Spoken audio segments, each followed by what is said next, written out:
Welcome to Peculiar Happenings, I guess. I'm Shelby, And I'm Lee, and we're just going to talk about peculiar happenings. a.k.a. Stranger Things. Yes, mostly Stranger Things, and what other random things we want to talk about. I do wish there was a more obvious way we could tell if this is, like, broadcasting to anything.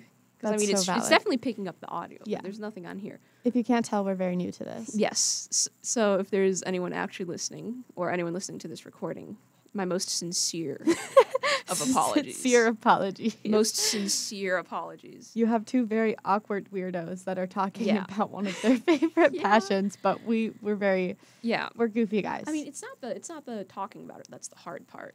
We do that all the time. Oh yeah, we do that all the time. It's figuring out if all the technical stuff is going right. But I mean, we've done everything we were supposed to.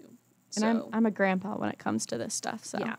So am I. This is not a good combination. No, this is not. You think we would have found someone that has some sort of tech stuff. But I think we're all just winging it. Oh, awesome. Heather texted us and said, sound and volume-wise, everything sounds great. Have an awesome show. Thank you. Okay. This is perfect. We've got confirmation that things are working. We have confirmation that people can hear us. Welcome. Welcome, oh, this is local dangerous. Weirdos, D&D players, and Stranger Things lovers. Yes. That's the crowd we're catering to. That's the crowd we're catering to. I know that because that's me. That's me. That's us. That is us very much. All right. So, Lee, would you like to tell us a little about yourself? A little about myself. Well, my name's Lee. Is it?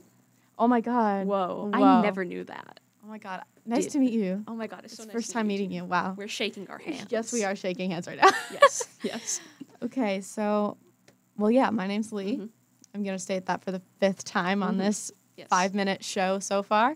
My pronouns are she, they, and I love Stranger Things. I found Stranger Things in about 10th grade. I was way behind the curve.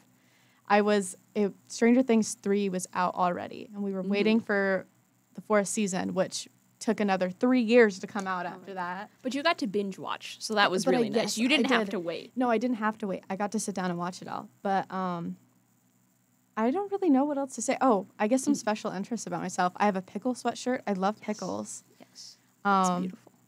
And I guess some of my favorite characters are probably, well, actually not probably, they are Dustin, Robin, and Steve. The classic trio from season 3. Beautiful trio. What about you, Shelby? Well, this is crazy, but my name is Shelby. Oh, my God. And I think I started watching Stranger Things earlier than you because I remember...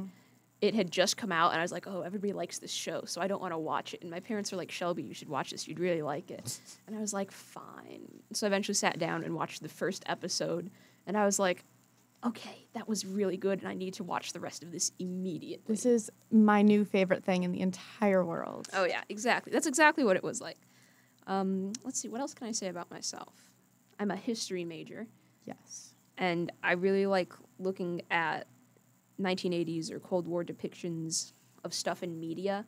So, like, I like looking at how a lot of 80s movies and stuff, I guess, reflect prevalent fears and mindsets of the time, that's also why I kind of like Stranger Things, because it's something that was made outside of the 80s that still has that very sort of, like, cartoonish, villainish caricatures of Russians versus Americans, you know? Oh, for sure. There's so much layers to it. I mean, like, you could do a whole paper or thesis on the fact of, like, Stranger Things and how it takes place in the 80s and all the things about it. I could so much about that. And, you know, it's really fun watching it with my parents and my family, too, because my parents were teenagers in the 80s.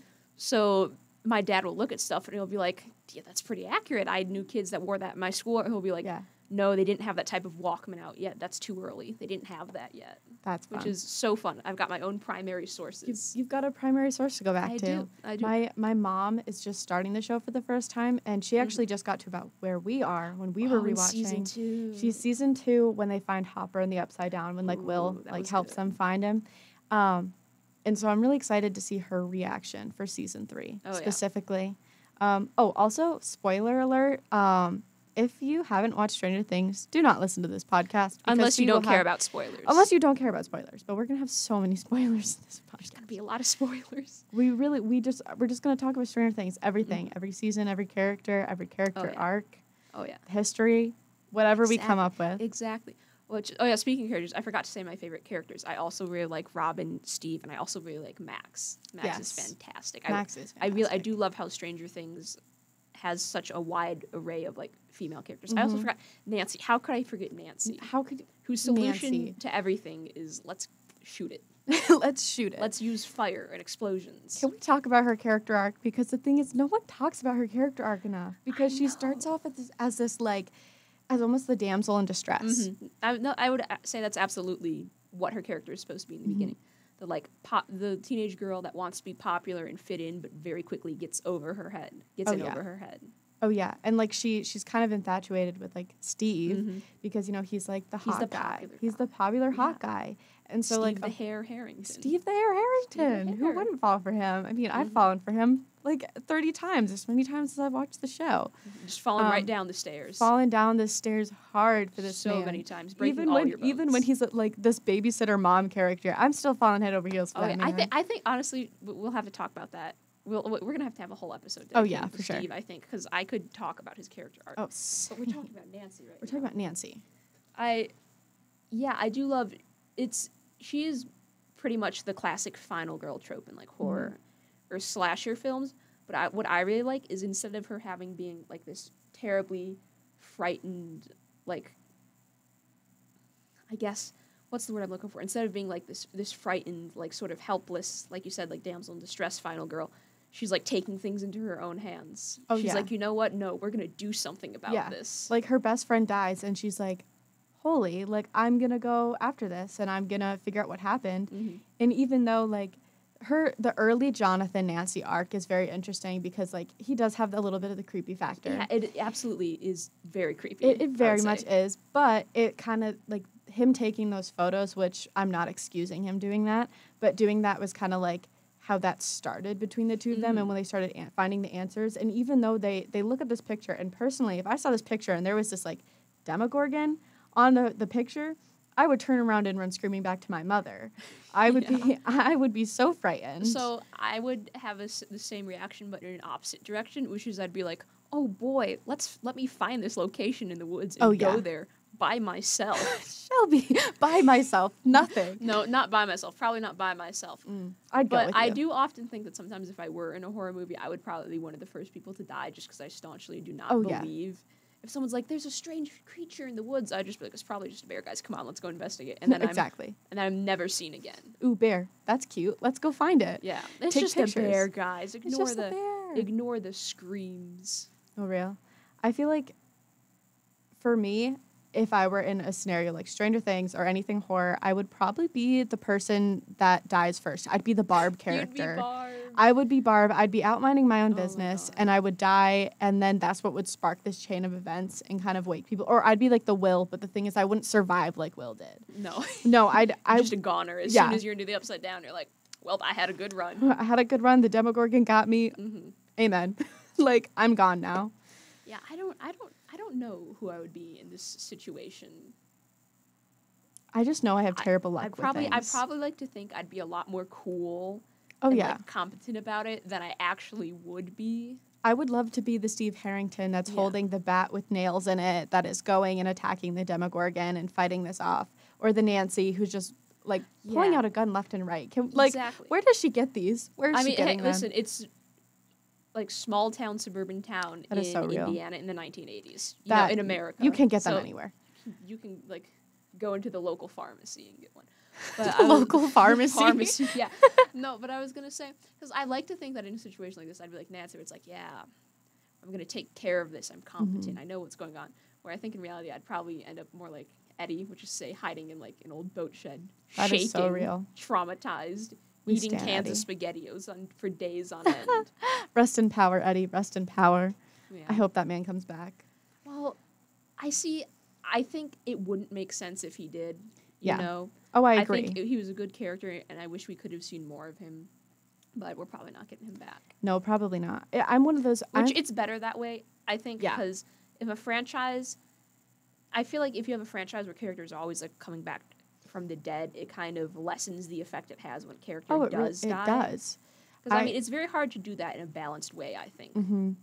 The show we were talking about before we came in here, I'm not going to mention it because I'm too embarrassed to mention it on air. Wait, which one was it? Listen. It was the Vampire Diaries. Lee, you don't have anything to be embarrassed about. I was someone in middle school who called herself a super Who-lockin because I liked Supernatural, Doctor Who, and Sherlock. It does not get worse than that, buddy. So I think you're good. No, yeah, I think that's you're good. Totally valid. Yeah, we don't hate here. No, not no, on Peculiar Happenings. Except the only thing where I hate on here is 13-year-old cringe Shelby, who took these shows way too seriously. Way too seriously. Valid. But what I was going to say about Vampire Diaries is the idea that, like, there was this one character, Bonnie, and they killed her off, like, 20 times, I swear. Oh, my God. That's too many. They killed her so many times, I feel like and she came back every time. To the same character more than once, it has no meaning. It doesn't. It's just a plot device. I feel like Eddie's death had so much power, too, in that final season, especially when Dustin is talking to his uncle afterwards. There was so much... you know what I saw? It was so powerful. You know what I saw something funny? Is how Dustin told Eddie's uncle that it's like, oh, he died fighting the earthquake? Because everyone else just thinks it was an earthquake. Like, what was he fighting? And the uncle was, like, totally on it. Like, yeah, not to diminish that scene at all, but that's so silly. Just like Eddie to die punching tectonic plates. He was fighting, what do you call them, the S waves? Mm-hmm. There's whatever the waves are. He was fighting the tectonic waves that were coming off of that earthquake. Through sheer force of will. The funny thing about that season, when you think about it, is there's this earthquake happening. And obviously when earthquakes happen, there's total devastation. But all these people are kind of standing there literally watching, like, it was breaking off in certain sections, and there was fire and ash falling. But, like, it was quite honestly supernatural. Like, it was not any real earthquake that was going on. It was very silly of them. Yeah, I mean, to be fair, the only people that know about the more supernatural stuff is, the kids, Joyce and Hopper. That's valid. And the lab. So everyone else in Hawkins, while this has all been going on, they're just like weird animals in the woods lately. Weird animals freak in the weather woods. We got going on here. Got some, like, toxic waste that's killing kids, and then now you've got this earthquake. Wow. I'm going to pick up and move out of this town. The effects of global warming. Am I right, folks? Am I right, folks? Goodness gracious. Yeah. If that was the real effects of global warming. Which I was going to say, on the topic of, like, the adults and the other people in the town not noticing anything, it was funny because whenever we would watch it, my dad would point out, he would be like, okay, well, in the 80s, kids had more freedom, but, like, it wouldn't be like they'd be gone for 3 days at a time. And their parents would be like, oh, it's fine. Yeah. That's very valid. I feel like lots of shows have that, though, where it's like... It's a plot device. Oh, it really is. There's no good way to get around it, because if you make it super realistic, then the parents would be like, hey, where's my kid? Yeah. But that keeps things from moving forward. Oh, for sure. Which is, I think we saw some more of that in season 4, though, where the parents are starting to wise up and be like, yes, where is my kid? Basically all of the time. Yeah, like the whole reunion scenes. I think, I have this theory that the parents are going to get more involved, like Mrs. Wheeler and, like, Dustin's Mrs. Wheeler, mom. I've seen that. That's a popular theory, that at least Mrs. Wheeler is going to get a little more involved. Yeah, especially because, like, the dad isn't super aware, but she definitely knows. He's not aware of anything. No, he's not. He is just, he sits on the couch and watches TV. That's all that man does. He's very much... I don't want to say a product of his time, because I feel like when people say a product of the time, like, it's like, but there are people from that same era that weren't like that. That's valid. But I was going to say, I do feel like Mr. Wheeler is very much a product of the time, where it's like your whole life, it's either like your mom takes care of you and then your wife takes care of you, and you don't have to, like, do anything around the house because, you're the breadwinner and you're making money. Yeah, he's the man that goes out and goes to work, and he comes home and expects a meal on the table. I mean, that was a thing that happened, and I feel like they capture that well with those aspects of the 80s. They did capture that very well. But Mrs. Wheeler, she is a slay queen boss. I love her so much. We do. And I wasn't a super big Mrs. Wheeler fan at the beginning, but she was... Well, yeah, because they keep giving her a lot more character depth. Yeah, they really do. By season 3, she was, like, a lot more active. And I know she had that whole thing going on with Billy, but at the end, she kind of had this arc where she's like, you know what, like, I'm just unhappy and I need to fix that. Or I need to stick with my husband in the sense of we can fix our relationship, I think, slightly. Well, I would like to see him be a better husband to her. I think that would be cool. But I think it was maybe less she just wanted to stick with her husband. More, I mean, I think her daughter was there and she's like, I can't do this to my family, you know? That's so valid. Which I think it would be cool to see her maybe have an arc, because there was the whole scene where Nancy was like, no, Mom, I get it from you, you know? So I think it would be cool to see, like, maybe Miss Wheeler have some of the like competency that Nancy has. Yeah. Some of some of the same character arcs that we were talking about. Arcs. Like she kicks down a door with a bazooka or something to save her kid. That seems like something she would do. Have you ever seen the movie Spaceballs? Yes, I love Spaceballs. Okay, it's just so like funny. her. It's just like what is her name?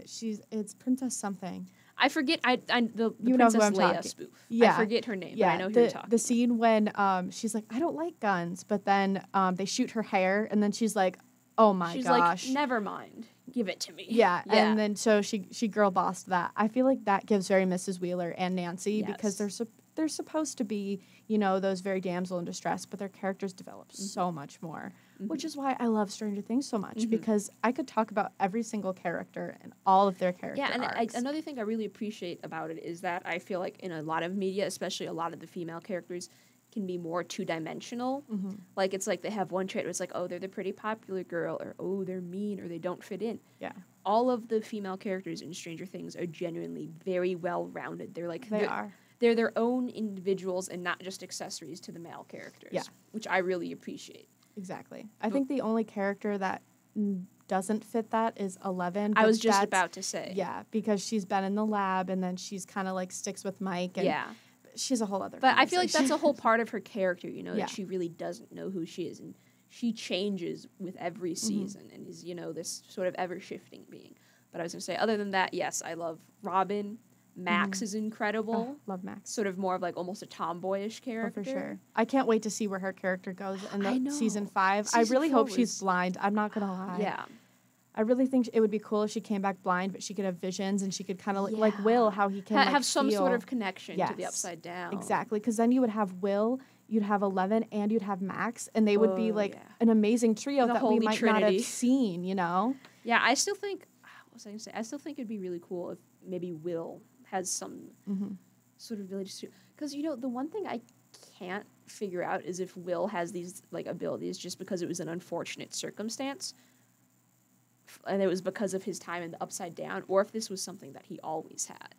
I know. Because maybe he had the same sort of abilities that 11 and a lot of the others did. He could have, because we saw with Henry when he was a kid, he had that. That was kind of there. It kind of developed on its own. There wasn't a singular thing that happened, and we don't know yet why 11 has her powers, or if she got it from him. Oh no, I was gonna say the one thing I do remember. Because we just watched season 2. Yes. We were re-watching season 2 recently. I just remembered it did show that her mom had some of the same abilities because she was changing the TV channel and her nose is bleeding. So I think it might. I assume it might have something to do with the Upside Down. Yeah, almost like leaking into the reality. Which honestly, as far as an explanation for sort of a magic system goes, I love it. The idea that this other supernatural dimension is leaking into the real world. And causing these more supernatural elements to become present. Exactly. And then that's fun. By having Henry as a character who had those powers, then obviously he ends up getting put into banished. Yeah, and all this stuff, and he ends up when he fights 11 and ends up in the Upside Down, he ends up controlling it. I don't think the Upside Down as a whole is a bad place. I don't think it was before. He kind of he took control of it, and then he used it because he had a vengeance against 11 and everything. I was going to say, I think that's reflected because when we see the flashbacks of him getting first hurled into there, it's like a completely blank, desolate landscape, right? But now whenever we see the Upside Down now, it's like an alternate version of Hawkins. Exactly. So and he grew up in Hawkins, so it makes sense. And I think it's changed to reflect how he wanted it to look or something like that. Yeah. I like the idea of the fact that Vecna is the Mind Flayer and the Mind Flayer is Vecna. It's an extension of him, a minion or something. Exactly, because I think there's a lot to be said for that connection and the fact that the Mind Flayer, at least in season 2 and season 3, was the main, the villain. It was. I forgot. It was the main villain because season 1 it was just Upside Down as a whole and the Demogorgons. The Demogorgon season 2 and 3 you've got more of the Demogorgons because in season 2 obviously you have Dart, but season 3 the Mind Flayer is mainly the big threat. Exactly, because you have the Demodogs come into it and stuff, but you have the Mind Flayer possession. It's not necessarily on that plane. It's not in Hawkins. It's in the Upside Down Hawkins, but it's going through Will. Yes. But then it does enter the world when it comes to season 3, and then Billy is kind of possessed, and then it kind of makes a physical form through like the bodies of everyone else that it's consumed. And it's like, that is so cool. Can we just give props to the writers? I do think that is really cool. I really like this sort of continuous theme of this otherworldly creature trying to find like a vessel or a way to get access to like the material plane. That is cool. I do like that. I love me a good spooky possession arc. Oh, like for season 2 with Will. That was incredible. Season 2 is one of my favorite seasons, and so many people down on that season. I think we talked about it before. A lot of people don't like the part where Elle goes off with Callie. Yeah. I really enjoyed that, though. I didn't mind it. Like, I think it's cool because that was the first glimpse we get to see of the fact that other people have these powers and these abilities, along with, like, we see the glimpse of the mom. And have gotten out of the lab. Exactly. They're still here. Yeah. Because we did see later on in season 4, in the part 2, that all the other kids basically died. Yeah. But we know that Callie got out. But does that mean other people got out? And does that mean, does Will have that connection? Like, I know he necessarily wasn't one of the kids in the lab because he always was with his mom, but there's that connection there. And I feel like we'll get to see that, and I hope they answer those questions. Oh, yeah. So badly. I hope they answer them. I was going to say a while back, because whenever summertime rolls around, I get really invested in Stranger Things. Oh, again, for it's sure. like a recurring hyperfixation. I read all of the Stranger Things comics that were available online. There's comics? There are comics. There's How so did I many not know comics. this? There's so many comics, Lee. Okay, you have to send those to me after the show. I read them on, what is it called? It's like readcomicsonline.to. Okay. There's a ton of them. And they had a little side series adventure about other people that were in the lab. Okay. And I think one of the characters, she gets like visions of the future. She doesn't end up in the lab, but is eventually recruited to join the lab of like her own free will, because it's like, we can help you with these abilities. And there's like these other twins, one of which that can start fires, which maybe was based off of Firestarter by Stephen King. That's the thing that comes to mind first. Oh. Because I know that's, well, I don't know, that's just another sort of supernatural story or book about a young girl that can like start fires with her mind. Yeah. It's probably a good thing that I didn't have the ability to start fires with my mind as a child. I would burn everything down. No, real. I kind of like fire too much. I love a good campfire. Campfires are really Don't nice. tempt me with a good time. They are really nice, though. They really are. But especially if it's not, because I think summer is when everyone has bonfires, but it can get really warm. But if you've got like a nice bonfire and like... Summer's a great time for a nice bonfire. It is. I get warm really easily, though, and mosquitoes love me. So... Valid. Not the best time for me, sadly. Oh, yeah. Yeah, but I was going to say, so there are a whole bunch of other comics that sort of elaborate some more on, like, some side characters and completely separate storylines that the show doesn't cover. And it is pretty interesting. I would recommend reading them if you want to, but, hold on. I yawned. That's so valid. Thank you for just leaving it silent. I'm so sorry. I should have said something, but I was like, wow, Shelby's yawning. And then I just watched you yawn. No, that's okay, because I was going to say something else. I was going to say, I think maybe a lot of the reason people didn't like Season 2 and Callie is because it felt kind of, like, comic booky. Like, her and her roving band of, like, mercenaries or assassins that did kind of feel... It felt sort of less grounded in reality, I think, than a lot of other Stranger Things stuff. Like I said, it felt more like cartoonish. It felt more comic booky. Yeah. At least that's what I would think. If other people have reasons for disliking it, I have no idea. That's valid. I feel like a lot of people that I've talked to about it, which isn't that many, but enough where I feel like they felt it was kind of filler type episode. Yeah. But I think I like it because it shows you, because there's stuff going on at the lab, because that's when Hopper... When Hopper is downstairs, you know that scene, it's a very vivid scene when he's sitting downstairs and the dogs are about to start coming up, like they kill everyone that's down the upside down, like that's happening. And so I think her story and showing what she was doing then is a good episode to kind of like cross over with that. Yes. And because if they had just continued with that, it's also a really good device of being like, it keeps you interested, it keeps the mystery alive. And so then it's like you're really excited about what might happen next in that episode, and then it cuts to Callie and 11. Yep, in a completely builds a lot of tension, which is good. It really does. I think it was also very important because they needed a way for 11 to like level up her powers, Oh, yeah. And there was really no other way that was going to happen because it was, Hopper was keeping her inside to keep her safe. Yeah, and she has her whole makeup. Like, if she hadn't gone to Cali, we wouldn't have got that beautiful look when she comes back at the end of season 2. That was so good. Honestly, I think I really did like that look, and I almost wish they'd incorporated more of that look in her latter designs, but at the same time, I feel like that's the whole part of Levin's character, is that she doesn't know who she is. So every season, she's different. Like, season 1, she has the iconic pink dress and blonde wig.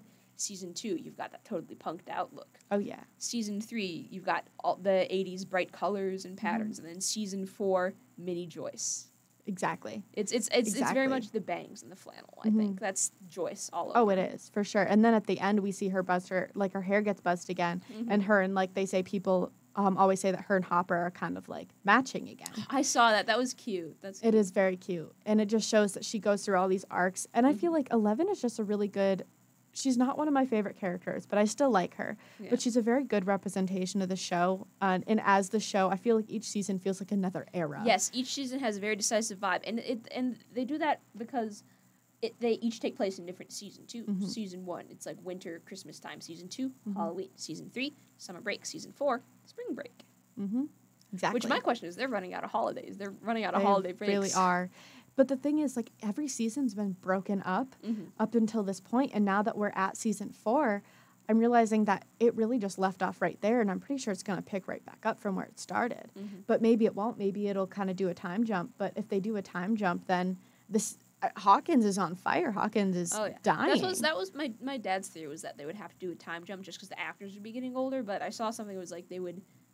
like, digitally de-age their faces or something. I saw that, too. Which I think is funny because I can't remember if I said it or if, like, my dad or mom said it, but someone said that, like, it would be funny if they didn't because the most 80s thing ever is having actors that are, like, clearly 25 playing teenagers. That's great. That is great. They still do that. I mean, in Outer Banks, you have... I think of Riverdale. I've never seen it, but I see I have not either, but the actors are so old, and they're supposed to be, like, 16? No. Crazy. Yeah.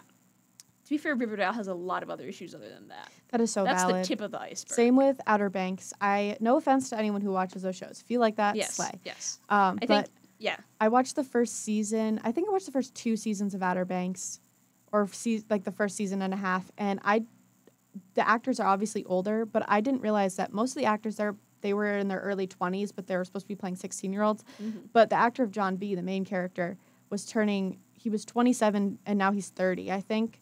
And he was playing a 16, 17-year-old adult. And I was like, there is no comparison. You're going to make these kids feel bad about themselves because they don't look like a 30-year-old man. No, because I was going to say, too, I think even if you've got people that aren't teenagers, if they're playing teenagers, I think it can work sometimes if they're young enough. Or if they have a younger look about them. Yes, but there's still a very clear difference between, like, an actual teenager playing a teenager. Because they always look younger. They always look younger. Teenagers always look younger than I think most people probably think. Yeah. Exactly. And I know that's happening now. Like, my sister's there 9th grade in high school, which is what the cast was supposed to be in season 4. They're supposed to be 9th graders in high school. And so many of the kids look young, but they also look oddly grown up. But they look like little grown-ups. Like, they're, like, smaller. They're like tiny grown-ups. It's like seeing the freshmen around campus. Yes. It's like, because I remember going into high school, I kept hearing about how everyone hated the freshmen. I was like, why does everyone hate the freshmen? We're just chilling. We're just chilling, dudes. And then I was a senior, and I was looking around at all the freshmen, and I was like, oh, that's why. It's basically like you've got middle... That's why. Well, no, it's because it's like in high school especially, it's like you've got middle schoolers in the school with you. Oh, yeah. And they can be so annoying. I remember they were annoying. Yeah. Or maybe that was just my school district. I don't know. Maybe that was, Hilton. Shout out to Hilton High School. Shout out to Hilton High School. Had a lot of fun, good times there. Oh, yeah. Oh, God. Oh, yeah. Same. I had some interesting moments in my high school. Yeah. No one's going to know where my high school is. Mine's in the middle of nowhere. I forget, where do you live again? Canton, New York. Canton. I remember you saying that. There's a couple colleges. There's a couple colleges out there that people know of. So some people know St. Lawrence. And there's also 2 SUNY schools, SUNY Canton and SUNY Potsdam. Potsdam, we went on a tour of Potsdam. Yeah, that's why a lot of people know it, at least from here, is because we're a music school at Fredonia. And so a lot of people have applied to SUNY Potsdam because it's also a music school. Yes. So most people went there I just applied to tour. It was a SUNY school that was also Same. close by and not super expensive. That's exactly why I applied. But yeah, it's craziness. Another big yawn. No, I just yawn a lot in general. That's so real. I mean, it is also 8:30 at night on a Thursday. It's a Thursday, guys. To be fair, that's 8:30 isn't that late though. Well, actually, I'm a grandpa. I say that like I don't get tired if I go to bed half an hour later than usual. If I don't get like Shelby, loopy. we're both grandpas. What are you talking about? This is true. We're old men. Yeah. But very progressive old men. We're very progressive. We're the cool old men. We really are. Yeah. I'm trying to think. I had a question. Oh boy. Let's see. Consulting the list of things to talk about. Oh, we have many things to talk about. So many things to talk about. But we also touched on everything very fast. Yeah. It's okay. Oh, I have a thought. Yes. It's very random, but for me, I loved season 1. I loved season 1 very much when I watched it. It did really good at setting the tone for the rest of the show. It really did. It really did. I feel like that was what got everyone hooked in. You see season 1, episode 1, and as soon as like Will gets abducted, you're like, oh my god, where is this going? The foreshadowing line when he hands Mike the dice and is like, oh, the Demogorgon got me. That line, I love that line. But it's funny going back and rewatching the season because I was rewatching with my mom, which I love that I got my mom hooked in on it. But we were rewatching over the summer, and as we were watching, I remember thinking, oh, wow, this is a lot less complicated than the later seasons, and I actually found myself less interested in season 1 than I have in other seasons, but just because the story expands so much. Because it amps up pretty quickly. It steps up so fast. I mean, season 1 is pretty like slow paced, and then you've got season 2, and it picks up a decent amount. You got those extra aspects in it, and the whole possession. But then by season 3, Mad Max, fantastic introduction. Fantastic introduction. I love when her introduction when they find out on the game that they're playing at the arcade that some random kid named Mad Max had outplayed their highest score. I love that. Because girl boss, you know, exactly. They weren't expecting her to be a girl. Oh, yeah, I still think it was really funny when Max was introduced and like, that can't be her. Girls don't play video games. That just tells you that there are a bunch of kids that play in their basement. They're a bunch of young prepubescent boys that are sitting in their basement and play D&D. Like no offense. Yeah, I was going to say that seems like an 80s thing, but no, that also seems like something boys at my middle school would have said. Yeah. I feel like that's just a general like 12-year-old boy I feel thing. like girls can't do that. The original 4 playing D&D, I can just imagine them. They're the kids that were like, oh, cooties. Yeah. You know, like they were very much like they stuck in their little group, which there's nothing wrong with that, but it's just so funny to see when Ella's introduced. Oh, yeah. And there was that whole argument at first. I feel like Lucas didn't support her coming into their group, their party. And then we have the reverse of that. Yeah, where exactly. Lucas wants Max in the party, and Mike's like, no. Can we talk about the fact that we have Mike, who's great in season 1 and 2, and then what happened, guys? What happened to the guy? I feel like it's a very realistic arc for things go, because I feel like there is a time where sometimes teenage boys will just like straight up become an asshole. That is valid. And I feel like that is a large part of what happened with Mike, because it does happen. But the contrast between season 2, what we're watching right now, where like he's sitting at Will's bedside in the hospital, very clearly cares very deeply for his good friend. And then you smash cut to season 3, where he's like, it was nice talking to you guys for 5 minutes. I'm going to go hang out with Elle for the next 47 hours. Exactly. And, like, where'd he go? I mean, he's sitting in the hospital with people who aren't even his family. He's with his best friend. His mom thinks he's at a sleepover. Yeah. And he's been at a sleepover for what, like 2-3 days? And she's just like, oh, he's at Will's. It's fine. It was the 80s. It was the 80s. It's okay. But I was going to say, it is such a jarring transition. And what was I going to say? Hold on, I'm trying to remember. Was it about season 4? I don't see. It gets worse in season 4. It gets worse in season 4. It does. But I was just, I remember what I was going to say. I mean, obviously there's some sort of element of like trauma bonding between Mike and Elle, which is that Mike was literally like the first person maybe ever, other than Hopper, to show Elle sort of kindness and affection. And they are Mike at that is very age. obviously like, I think they're both sort of unhealthily attached Because, I mean, how can you go through stuff like that and have that not happen, you know? Yeah. Oh, for sure. And I mean, you brought up a good point, I think at lunch yesterday, the fact that in season 1, I mean, Eleven was wearing a baggy, oversized, like, T-shirts and stuff, like, wearing, like, masculine clothes and had a buzz cut, like, was very a masculine character. And we obviously see later on with the theories of, you know, well, Will obviously cares for Mike, and we know that, even though they never said it, but we know. I mean, that scene in the car, that was the fruitiest stuff I'd ever seen in my life. Like, I honestly, Mike got clowned on a lot for that, and I agree with it. Because Mike's just like, oh, howdy ho, what a nice painting. And Willie's like sobbing his eyes out. His face is turned and he's just and crying. Jonathan's looking in the rearview mirror like, if Jonathan driving the car can see that Will is crying in the back, you like, think Mike, the guy who's turned your head the other way, I might not know if you started crying. But, like, obviously, I would like, hear you crying. I would probably see, like, your shoulders shaking. Because if you're really sobbing, you're not, like, still. Oh, yeah, he was trying to muffle his sobs, too. That scene made me want to cry so bad. I was watching that with my coworkers because that's when I was working at a summer camp when that season came out. And so I think it was part 2 when part 2 came out because I had seen part 1 already. It wasn't, part 4 didn't come out this past, when did it come out? 2 summers ago. So not this past summer, the summer before. The summer before. Did it? Oh my God, has it been that long already? It has been. And I don't think we're getting season 5 until like 2026 or something. Until like we're graduating. Yeah, exactly. The year we're seniors. Like, that's ridiculous. That'll have been crazy because I'm pretty sure I started that show when I was either in elementary or middle school. And it'll be ending when I finish my, like, when I finish college. Yeah. It's been 4 years since I watched it the first time. Isn't that crazy? That is crazy. And it's been longer for you. That's ridiculous.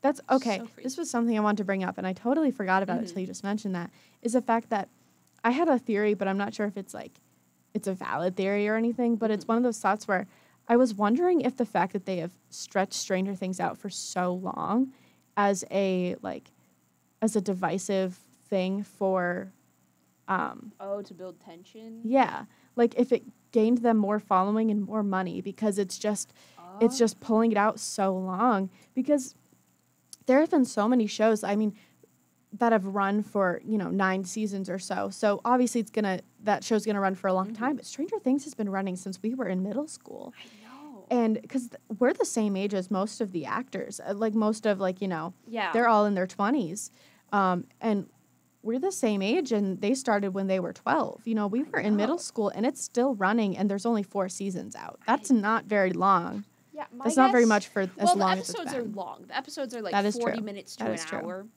But I was going to say, my guess is a lot of it would have to do with, like, production.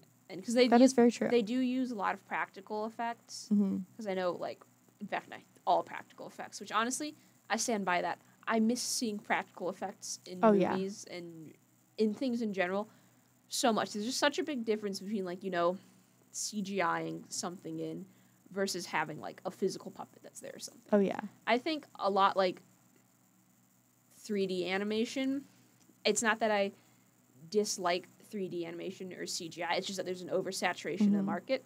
So now I'm more inclined to, like, 2D animation and, like, practical effects. And I think a combination of the two, like Into the Spider-Verse, incredible. Oh, yeah. For sure. We need some more practical effects. I think we need some more 2D animation. I think definitely mostly with that is I'm just salty that we have to wait so long because it's one of those shows that I have loved for so long. And I just want them to be able to put it out. And I do know COVID and stuff kept it back. But COVID. It was a theory I had at one point just thinking of, maybe they're prolonging this just because they're actually getting more influx with it and more people. Because you'd think that a fan base would give up on a show if it waited this long. I mean, to be fair, if it was a show that was worse. Maybe. Oh, yeah. But this is a good show. This show was written so well. Oh, so well. I loved it. Everything. It all connects. It all connects. It's everything is connected. It's very well done. And I was going to say, well, I mean, recently my guess is a reason that it would take longer is because it was still COVID, and then there was also the writer's strike recently. Oh, that is valid. I forgot about that. So that would probably push things back. Didn't that recently reopen? I noticed that they had a deal, and part of it ended. Because I think they were still negotiating, and they're like, yeah, we want this. The people they were negotiating with, like, didn't agree. Yeah, they backed out or They something. backed out, and so yeah. now they're protesting again, which is crazy. And as a person who's a writer and that's something I want to get income from, it's just, come on, guys. Come on. Pay your writers and your actors valid wages. It's absurd because the problem probably isn't that they don't have the money. The problem is that they probably have the money. They just don't want to give it to the people. Oh, for sure. They want to like use it for themselves or use it for other stuff, which is I don't know much about the situation, so I can't say that definitively. It's very complicated. But just looking at a long line of human history of people with money, they usually like to keep it. They usually like to keep it for themselves. Really, really like There's to a keep big it. imbalance there. Scrooge McDuck, you know? Scrooge McDuck. Yeah. I love Scrooge McDuck. He's a grumpy old guy, just like me. So fun. So fun. Just like me. Happens. I feel like that's another thing that Stranger Things does well about, like, kind of showing income is, I know we've talked about before, too. And I don't know why my brain just connected this and was like, you're going to talk about this, but I'm going to talk about it now. My brain also does that. It's fine. It's definitely neurotypical of me. Oh, certainly. It's the opposite, actually, but you know Certainly. what I mean. But the fact that you have, I feel like you talked about with the fact of, like, female characters, you have such diversity, but they also just have, like, economic diversity, too, within the show. Yes, this is a which good I point. really like. Which I really like, because you have Mike and his family, which is pretty well off. They're very well off. They're very well off. They're comfy. Big suburban house. Exactly. And then I love the scene in the first episode when they're all biking home, and you kind of see, Lucas goes off to his family, and then Dustin goes to his, and then Will goes to his. And as you go down the line, they still all have nice homes, but it's like it changes. Yeah, exactly. And you see that level change, and then Eddie and the trailer park and like Max in the trailer park in season 4, it shows so much, because as a person who's lived in a small town, and as I know you lived in a small town, there's so much stuff like that. Yeah, and you don't see it in media. Yeah, well, because I was going to say, especially not in a lot of media set in like the 1980s or media from the 80s, because I always think of Ferris Bueller's Day Off as a really good example. Great movie. And like Back to the Future. Because, well, maybe not so much Back to the Future, because the big thing was that his family didn't have a lot of money, but they still had, like, a really nice, like, 2-story suburban home. Yeah. And that's what you get with Stranger Things, too, because you've got the Wheelers very clearly have a lot of money. You've got the Sinclairs also have a lot of money. And that's more like the suburbs area. You move out closer to the woods, you've got Dustin and his mom, that's still a really nice house. It's 1 story, and she's a single mom. I want to know what she does for a job, honestly. Oh, yeah. Because I don't know how she has the money for that house. And then you've got Will a little further out to the outskirts, which I think my dad also mentioned that he did like that, because everyone thinks of the 80s where it's like, woo, money, everything's prosperous. Let's go to the mall and buy a lot of clothes. And my dad was always like, no, but that wasn't true. Not everyone had the money to do that. You had to have a lot of money to be able to go out and buy things. For sure not. Exactly. My mom, she lived in Minnesota. She grew up in Minnesota, and she lived kind of like how Will is far out from town. My mom lived miles out of town, to the point where she lived on this dirt road, and her closest neighbors were a mile apart from her, so you couldn't even see their house down the road. And that's kind of how, I don't know if it was a mile apart exactly, but I know that's kind of how I think at one point where my dad was living in Vermont as a kid, that's kind of how it was. It was a lot more rural. Like, he couldn't just walk next door to go to his friend's house. He had to, like, ride his bike through the woods. Yeah. And it just kind of shows you all those aspects and different backgrounds. And, I mean, that's why I love all the characters. They're written so well. I would love to talk to the Duffer Brothers, right? Is that who wrote it? Yes, the Duffer Brothers. The Duffer Brothers. I would love to talk to them and just kind of get... I bet they've done interviews about this, and I could probably find it. Oh, yeah. But I would love to hear their inspiration for it, because I am a writer, and I love that character building, and I love those things. I'm going to look it up, because I think they were born in the 80s. Probably. So this would have been their childhood. So, I mean, no one remembers their childhood super well, but they would have had a general vibe, they just have so many complex characters that I love every single one of them so much. I'm trying to think if there's one character. They were born in 1984. Okay. I'm trying to think of a certain character that maybe I don't like, but I don't think I could think of one that I really have a burning hatred for. I would say the only character that really kind of falls flatter than some of the other ones is 11, but as we've discussed, that's intentional. Oh, she grew up in a lab, for sure. She grew up in a lab. She doesn't really have a super solidified personality, because she doesn't know who she is. She doesn't have a frame reference. Again, she grew up in a lab. Yeah. I think a person I really don't like, that was a note I had, was to talk about things I didn't like about the show, which is very rare. There aren't many things that I don't like, is I don't like Papa Brenner. I do not really like Brenner, but he's also a complex character. I was going to say, obviously, he's a character that you're intended to hate, right? Yeah. Because you usually remember characters most by, I think, either their first introductions or like their biggest moment. And his first introduction is sending this very distressed young girl like to solitary confinement. So obviously he's not a good guy. Yeah, no. Obviously not supposed to like him. No. I thought it was interesting that they even brought him back because after season 1, I had no idea that they'd bring him back. Because they kind of insinuate that they kill him off. He would be coming back eventually. Yeah. I mean, I didn't see it coming until I think later on. I think after season 1, I thought, oh, he's dead, thank God. And then they brought him back. In season 2, they did flashbacks with him, and I think that's when I was like, okay, so I think his character is probably going to end up coming back because he obviously still has something. Yeah. Which I still think it's... Sorry, were you done? I didn't want to cut you off. No, yeah, I'm done. I was just saying, I still think it's interesting because we don't really know what his goal is, other than to have a lab full of children with, like, psychic abilities. Exactly, and now he's actually dead, so we can't really know that unless we do more flashbacks. I mean, what was he even working towards is my question. My guess is it has something to do with the Upside Down. I don't know, or maybe he didn't even have an end goal. Maybe he was just like, yo, these kids have abilities. That's kind of weird. Let's see what they can do. I think he honestly just wanted control over those abilities and, like, in a way where, you know, his own, kind of like any classic dystopian, like, story might have, or where he wanted control over these powers so he could have his own little army almost, you know, his own weaponized group of children. Work for the U.S. government. Maybe the U.S. government wanted, like, weaponized maybe he was working for the government. Because we know it's kind of, it's very hidden. And that it's kind of separate from the government, but who knows? We could bring it in more because they do bring in like the Russian politics a lot. Oh yeah, well the Russians, because it's a piece of 80s media, always the bad guys. Oh, always the bad guys. Cartoonishly so. Like I really liked the fact that there was like the secret base under Starcourt Mall. Oh, that was so funny. But it also very cartoonish. Oh yeah, for sure. Very much like, all of season 3 felt very cartoonish to me, just with the bright colors. Just because it was over the top. Yes, it was bright. It was very over the top 80s. But I really did like. I loved visually, it. It's really fun. That's why I'm so excited for my mom to see that season because I want to see her reaction to a lot of like the media that they show in there and the references they have and just all of it. Even though I know that wasn't necessarily the life either of my parents lived in the 80s. Oh yeah. But it's something that they might be able to relate to. It's really fun to just see. Oh yeah. It's fun to just see. And I was going to say, I like season 3 visually. I also really like season 2, of course, because that's like the Halloween season. For sure. That's the fall season. Great season. That's why we're watching now. You know what we should do? We should watch Stranger Things in the order of the seasons. I'm down. So we've got fall right now. Season 2? Yeah. Winter. Season 1. Spring. Season 4. Summer. Season 3. I'd be down for that. That'd be kind of fun, though. That would be fun. I'd be so down for that. Mm-hmm. I know...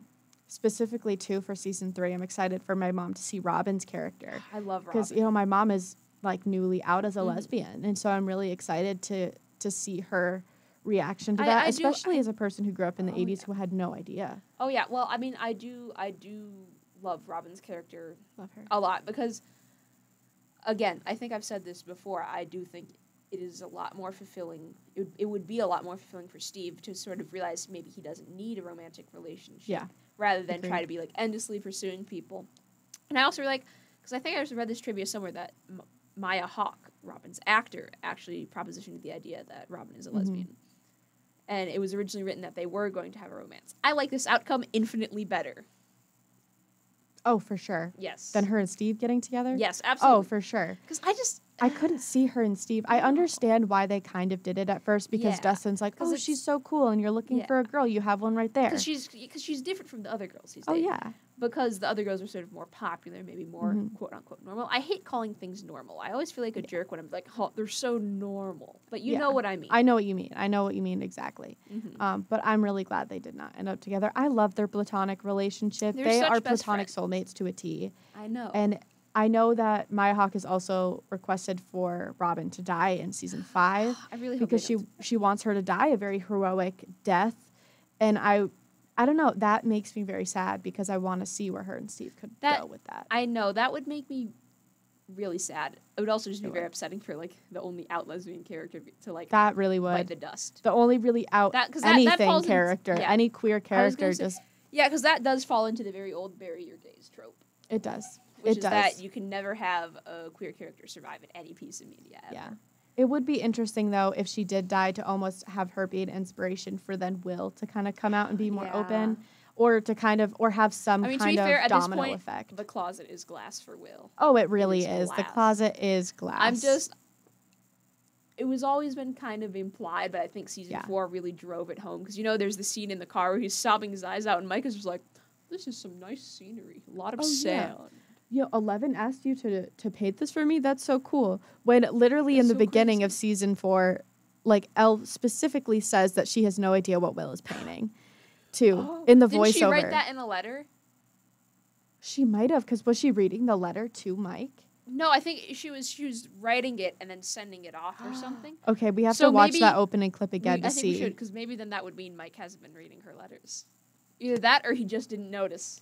Either that or Mike is just really oblivious. Oh, real dumb as a box of rocks. Or maybe he knew, but he was like mulling it over. But I don't have that much faith in him yet. Okay. No, I think we've just resolved the problem. Because if Will said that Elle wanted it to be a surprise, obviously she wouldn't have told Mike about it. That is valid. He might have just assumed that. That is valid. I'm still thinking about what we said the other day, though, when Mike was like, my life started when I met you in the woods. Or like, it was the best day of my life, when that was also the day that Will disappeared. I have so many, we'll do an episode on this, but I have so many theories saved on, specifically Pinterest. I don't know why I have so many on Pinterest. But there was this one, and it was a picture comparing, I think it was the scene when 11 is in, she's in, like, the salt bath in the pizza place. And I think that's when he says it. I think that's when Mike says it. Because she's fighting against Vecna and is, like, really struggling. And he's, like, trying to, like, inspire her. Yeah, and then I remember in the photo that I saved, they zoom in on Will's face, and it's just placid. Because that's the day he went missing. And that's the day the Demogorgon got him. God. Well, I was going to say, that would also be really upset. Like, imagine there's this person that you kind of like or maybe are in love with who is, like, professing their undying love for someone else. That's... Who then doesn't even show it to her. Mike doesn't even show it to 11 in the right ways, I feel like. I was like, hey, I love you. And he's like, oh, that's cool. I know. I think the only time they ever said I love you or ever seemed like a more solid relationship was the end of season 3 when she was leaving. Yeah. I don't know. I am very... Mike Wheeler has to step up his game. He really does, or else he's on the train for I don't like you anymore. He's at the bus stop right now. Yeah. I'm waiting for the train to pull in. Yeah, he's just... and again, I do think it makes sense. It's a natural arc for his character to go, but season 3 and season 4, he's kind of been a jerk. Yeah. So... Exactly. I'm waiting. I know there's so many parallels, too, between him and Will and then... Nancy and Jonathan. I've seen so many comparisons, and I don't know how it's going to end. I don't think they'll end up together. Who? Mike and Will. Yeah, no. I don't think that would make sense. Yeah, it's the same with the Eddie thing where it's like, yes, maybe I'd want Eddie to come back, but I doubt they're going to do that. Because it wouldn't make sense. It's like, we like this character, so it'd be cool if this happened, but also with the characterizations we have, would not make sense. No. Yeah, we can definitely read fan art about it and like look at fan art and like read like fanfic about it, but it won't happen. AO3.net. Oh yeah. Uh-huh. Mm-hmm. I still have to read a few. Yeah. That I know are popular ones. Mm-hmm. All right, it's 8:59, so I think this is probably a good place to start wrapping up. Probably. We did go on a bit of a tangent, but that's basically why we're doing this. Yeah, so we can ramble about this show without our friends wanting to strangle us. Oh yeah, that's literally. I think this has been in the works for about a year or so now. I mean, when we first came up with the idea, it was it's been since last semester at least, because I know we did planning over the summer, and I FaceTimed you that one time. That one time, yeah. The one time I was making food, and you were in your basement, and we were just chatting away about Stranger Things, exactly. Which is exactly why we're doing this, just to chat. Because we have very seriously talked for 3 hours about Stranger Things before. Just an absurd amount of time when we should have been doing homework. Oh, for sure. We will definitely, in next episodes, plan things out a bit and talk about certain stuff. Probably have more of a specific subject we're talking about rather than just rambling away. But this was kind of just, an introduction to why we do this and just us talking about things because we like talking. Mm-hmm. So why not start a show? We're both very good at it. Yeah, we could entertain ourselves for a while. Yeah. All right, well, I guess this has been Peculiar Happenings. This has been Peculiar Happenings. Good night. Stay weird, weirdos. Oh, yeah.